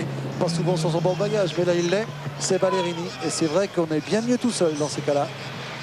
Mais il ne va pas s'en plaindre, Gilbert, tant il a profité de l'aspiration de Ballerini qui a vraiment fait un numéro Il y a encore extraordinaire. du jus pour passer, vous avez vu. Et Gilbert est sportif, il le sait, que si Ballerini n'avait pas fait toutes ces accélérations, il ne serait pas là maintenant. Ça aurait été plus difficile, donc maintenant, c'est le métier qui va parler. Patrick, Oui, dans le groupe qui a perdu depuis bien longtemps maintenant et qui va terminer le secteur pavé numéro 2, Jelle Naidam est en difficulté. Ce groupe est à plus de 3 minutes. Hein. ah ouais, il y a Beaucoup plus. plus aucune possibilité pour eux, d'autant plus que maintenant l'écart atteint 1 minute 45. C'est dire que le vainqueur est là. Ballerini, sans doute, si la logique est respectée, devant Duclos, mais déjà terminé deuxième après avoir gagné l'an passé. C'est vraiment c'est fabuleux. L'an dernier, c'était Ludwig qui apercevait Duclos dans cette traversée. J'aimerais vous rappeler quelque chose, mon cher Robert. Oui. Il y a 10 ans, jour pour jour, sur ce vélodrome, donc, vous assistiez à la victoire d'Eddie Kuiper. Oui. Qui était deuxième? Bonne question. Bonne question. Bah, il me semble que c'est Duclos. Eh ben, c'est C'est sa Duclos. première grande performance. Exactement. C'est Il ça. était haut, même en 80, il s'était déjà montré. Il était deuxième en 83. Il y a Après, 10 il y ans, a jour pour Moser, jour. après aussi. Oui, et Et puis un après, ben, il y avait Madio. Ouais. Déjà Marc aussi. Vous avez de la mémoire parce que Et comme qui on était est- sixième? Non, là, j'ai pas de mémoire. Je vous ai sorti ma fiche et je vous l'ai mis sous le nez. Qui était combien était-il d'ailleurs? Sixième. Van der Poel Eh oui! prend les mêmes et on recommence. Eh oui! 10 ans après, c'est incroyable. Deuxième en 83, peut-être deuxième en 93 et pourquoi pas premier? C'est ce que va nous réserver le final de ce Paris-Roubaix. Vous avez bien vu Ballerini, vous avez bien vu, si vous nous rejoignez en pleine course, vous avez bien vu Gilbert Duclos-Lassalle en deuxième position. Quel suspense! Il ne faut pas enterrer les chances de Gilbert Duclos-Lassalle. On ne sait jamais Ah, il avec se lui. battra jusqu'au bout. Hein. Oh oui, Patrick, et il peut se passer tellement de choses encore. Oui, l'écart a Jean-Paul. considérablement augmenté. Nous l'avons en cours en ce moment. Le score qui sera supérieur à ce qu'on disait tout à l'heure. Alors dans un instant, donc, vous aurez Ah,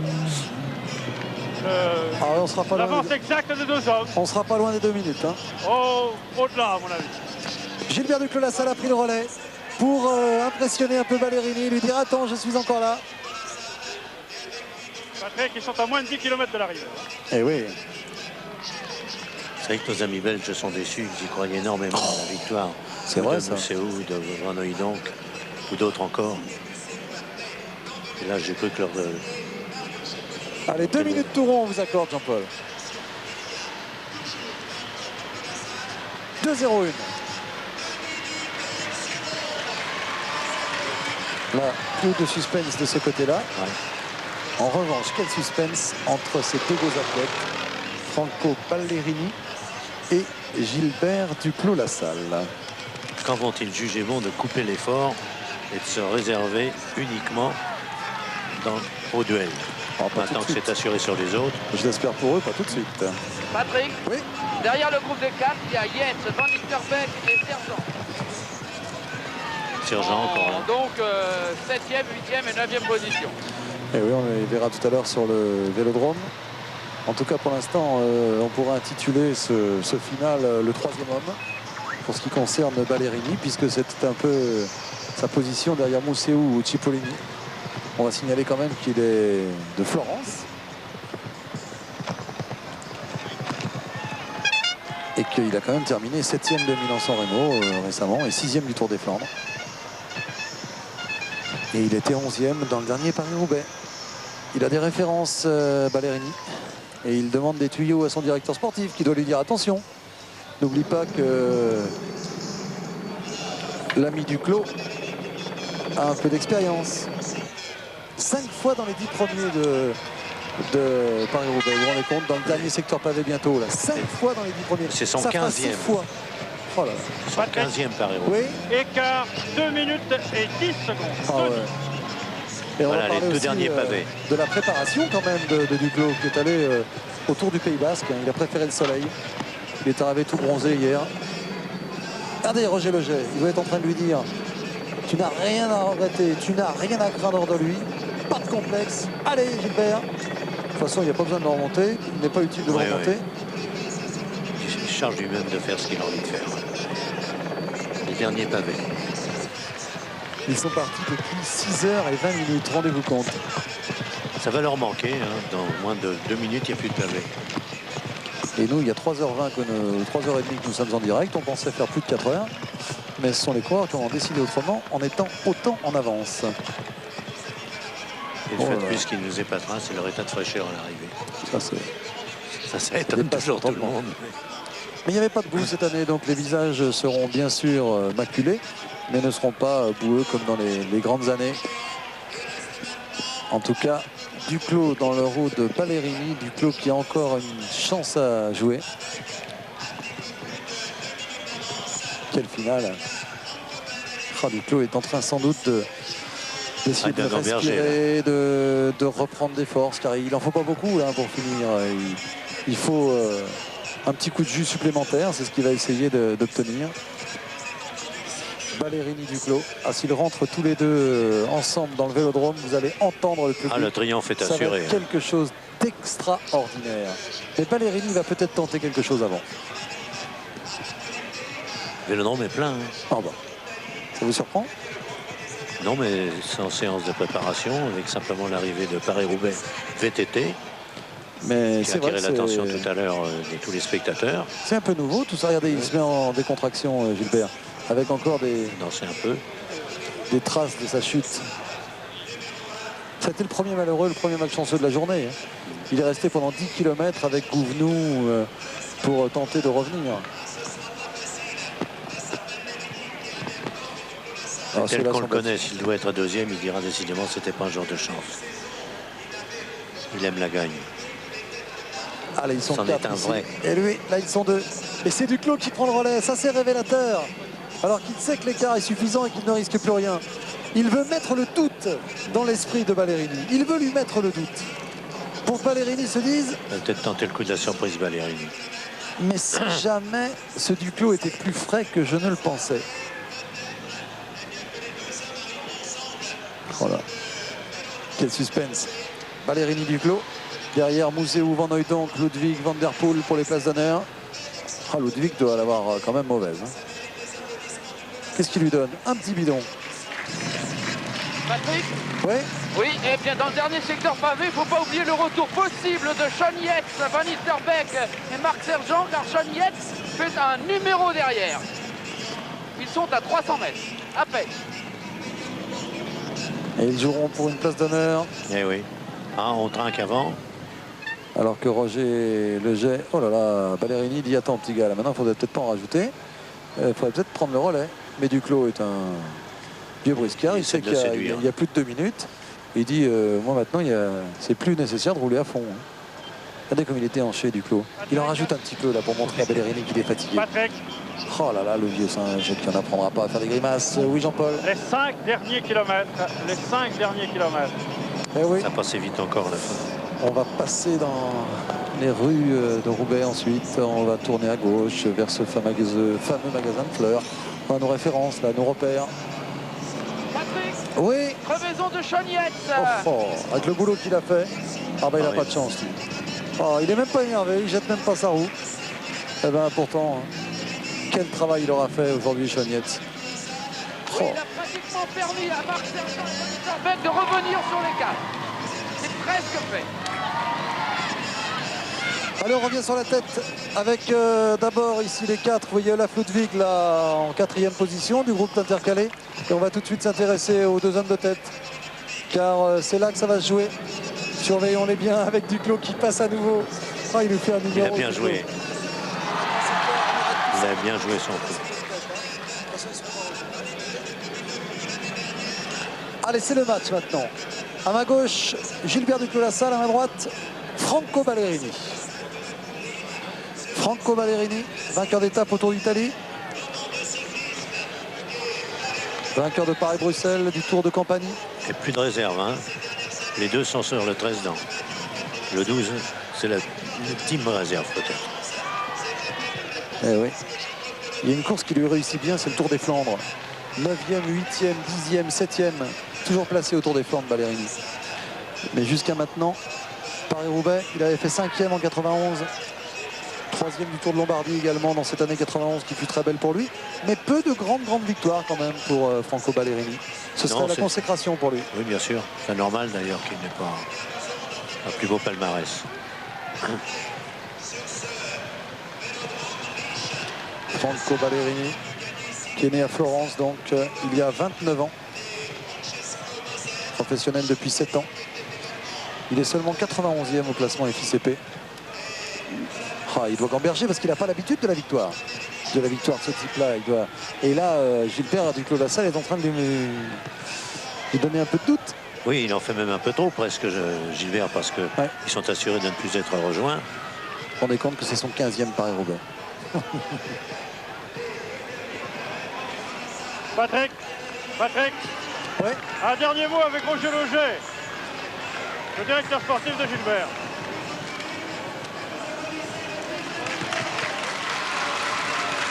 C'est dommage qu'on n'entende pas. Ah, attendez Roger, on ne vous entend pas là. Allez-y Roger.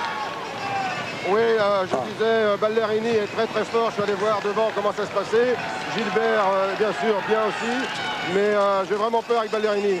Ce que je souhaite, c'est l'arrivée sur le Vélodrome et son expérience avec les 6 jours peuvent lui servir. Ah oui, quelle bonne remarque. Ah, merci.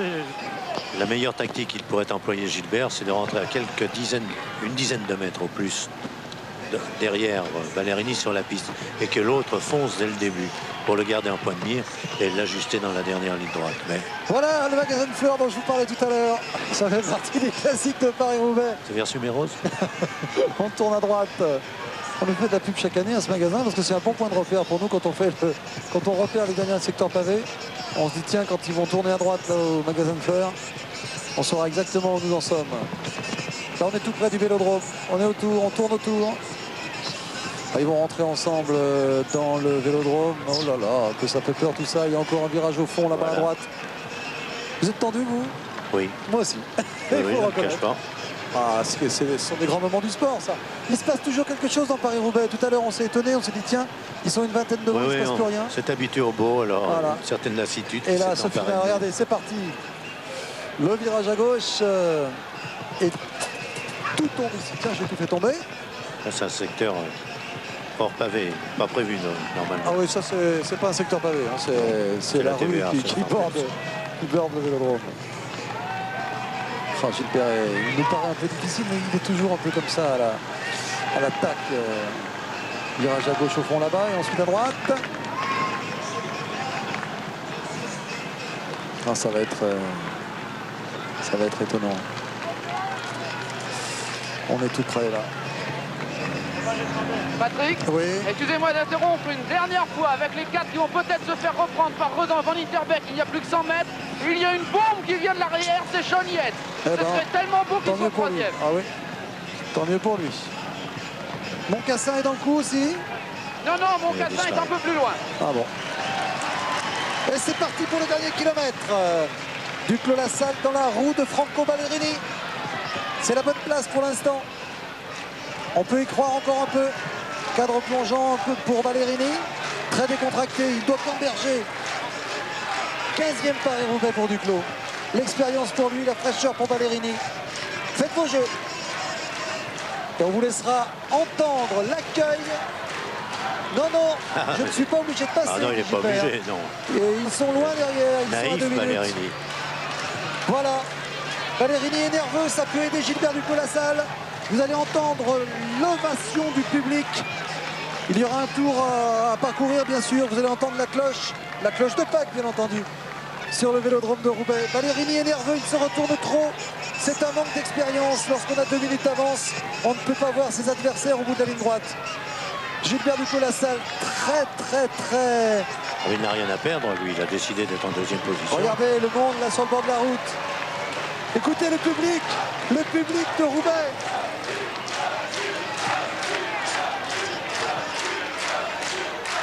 Il crie Duclos.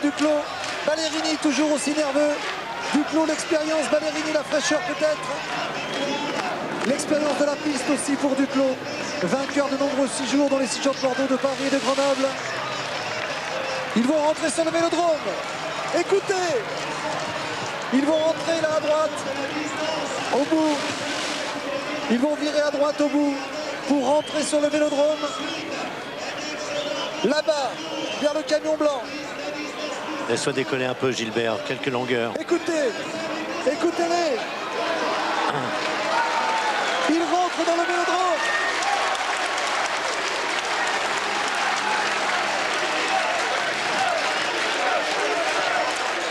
Après 4 heures, que dis-je, 6h30 de course. Ballerini en tête, Duclos-Lassalle dans sa roue. Force-le à accélérer. La cloche va retentir dans 100 mètres maintenant. Passage sur la ligne. Un tour à parcourir. Duclos-Lassalle dans la roue de Ballerini, ce sera difficile. L'expérience pour Duclos, la fraîcheur pour Ballerini. C'est le match que nous vous proposons dans ce fantastique final de Paris-Roubaix. Duclos toujours en deuxième position, tel un pistard. Ballerini va porter son effort tout à l'heure, il est nerveux, trop nerveux peut-être.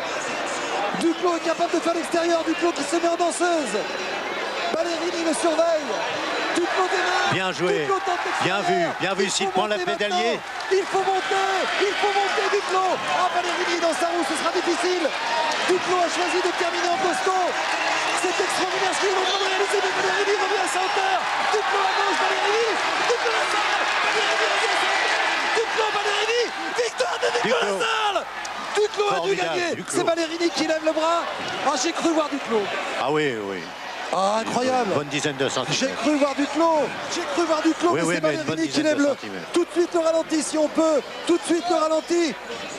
Ballerini lève les bras, c'est incroyable. Nous avons cru voir Duclos sur la ligne. Regardez à droite Duclos, à gauche Ballerini. Attention aux autres coureurs qui vont rentrer sur le vélodrome tout à l'heure.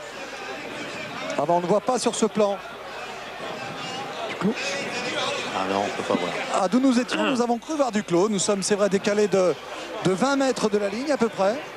Mais Ballerini a levé les bras, donc il a dû penser l'emporter. Oui, il l'a remporté selon lui. Regardez. Ah, c'est formidable. Duclos a gagné. Duclos gagne. 10 cm.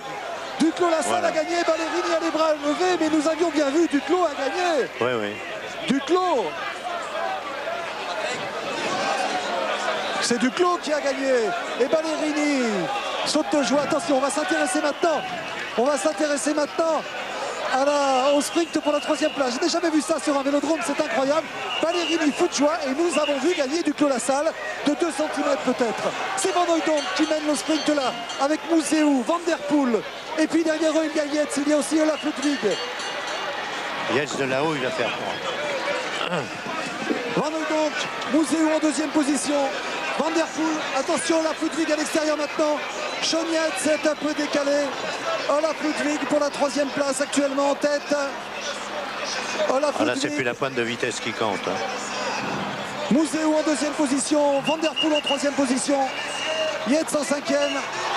Et Duclos-Lassalle déclaré vainqueur. Avec Olaf Ludwig contre Mouzéou. Mouzéou, Van Der Poel, Van Hooydonk, Capiat et Yates.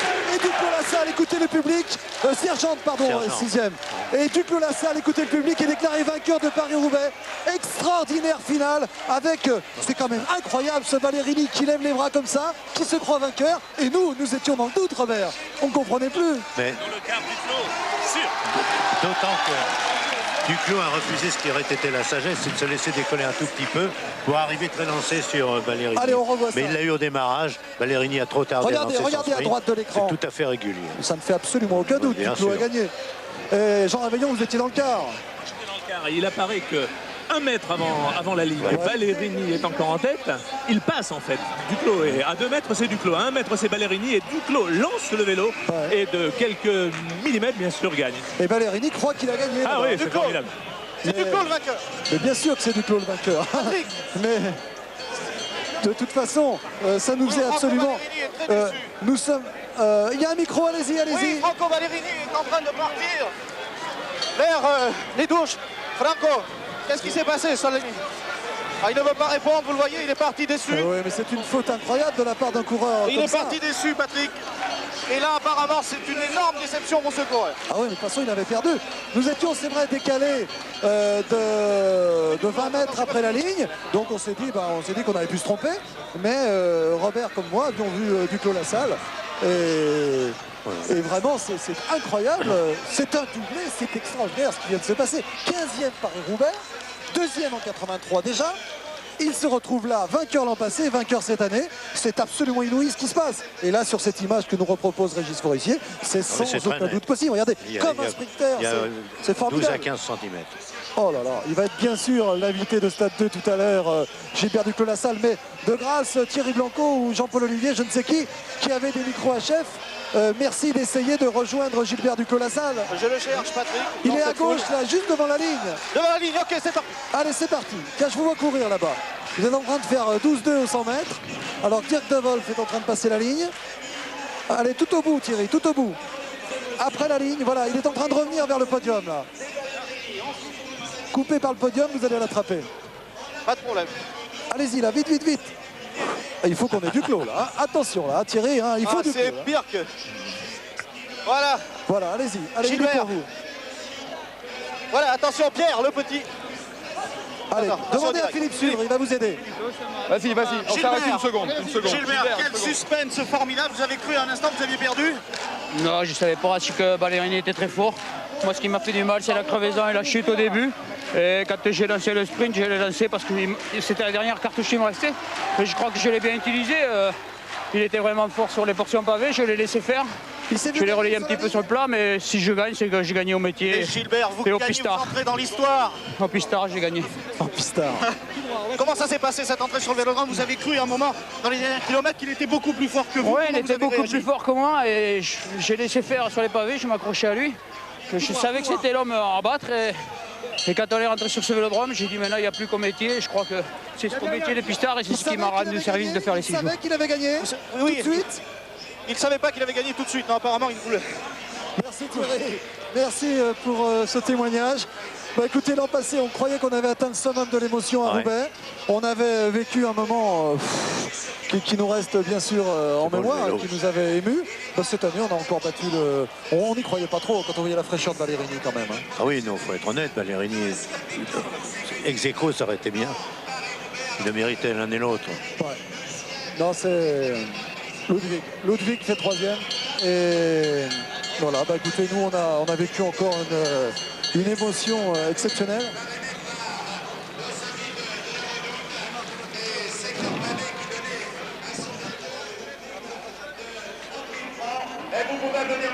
Donc on va rester bien sûr pour assister aux remises avec ce pavé remis à Van Der Poel, sans doute pour la combativité. On va rester encore quelques instants sur le podium bien sûr pour découvrir Gilbert Duclos-Lassalle et pour nous remettre de nos émotions parce que c'est quand même historique ce qui vient de se passer là, vous vous rendez compte? Doublé de Duclos-Lassalle, qui l'aurait cru? Il est obligé de courir encore l'année prochaine. Ah bah ça fait aucun doute. Plus de 40 ans. Alors, il bat aussi le record du plus vieux vainqueur de Paris-Roubaix, qui était détenu par Pino Cerami, lequel, à 35 ans, s'est mis à faire une carrière resplendissante, comme on le sait, comparable à celle de Duclos. Et voilà. Mais Duclos, ils sont deux, comme on dit toujours. Il y a Duclos, puis il y a Lassalle. Il a embrassé madame. Et il monte sur le podium. L'ovation de Roubaix et du Vélodrome que vous entendez sans doute, alors que d'autres coureurs en terminent maintenant. Regardez, Gilbert Duclos-Lassalle, vainqueur de son 2e Paris-Roubaix de suite. Il mérite cette ovation.